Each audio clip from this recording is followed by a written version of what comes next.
The long history involving Native Americans' diminishing presence off the continental United States traces back to their ties with Europeans from countries like France and Spain. One notable example involves Mission San Gabriel. Located by eastern downtown Los Angeles in San Gabriel, this mission was built to convert its indigenous populations into Christianity. But what compelled these Europeans to travel such distances in the first place? The answer lies in three words: God, gold, and glory. These three sites catalyzed the encroachment of Spanish settlers onto the New World, also known as modern-day continental United States, after Christopher Columbus's expedition in 1491. The Spaniards traveled thousands of miles toward the west coast of the New World, seeking the conversion of people to Christianity, wealth via new crops and minerals, and praise from the Spanish monarchy in respect to God, gold, and glory. Fast forward roughly 300 years later, and the Spanish established 21 missions along the coastline of modern-day California to fulfill God by converting inhabitants of the land to Christianity. These inhabitants were known as the Tongva Indians, an indigenous Native American tribe who settled undisturbed by Los Angeles for millennia up to this point in time.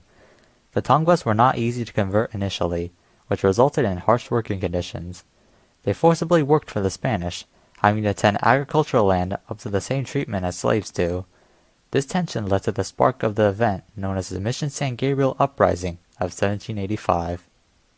The incessantly harsh labor conditions led the Tongvas to rally up indigenous tribes around the area to fight back against the missionaries. This operation was initiated by Toi Purina, a Tongva medicine woman whose primary job was to heal sickened tribe members using prayers and religious callings. She rallied up multiple villages worth of Native American tribes in a coordinated effort to overtly resist the Spaniards, which was done so by attacking Mission San Gabriel.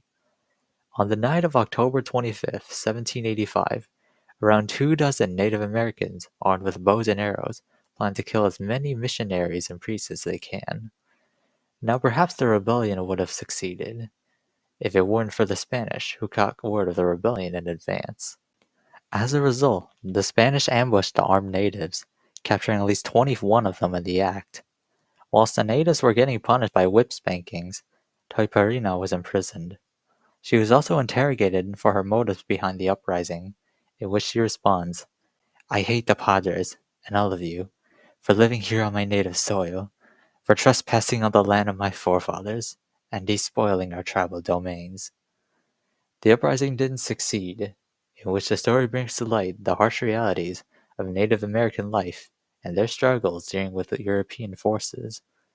And as time goes on, traces of Native American life dwindle considerably, which begs the question, when will Native Americans ever find refuge in such times of tribulation?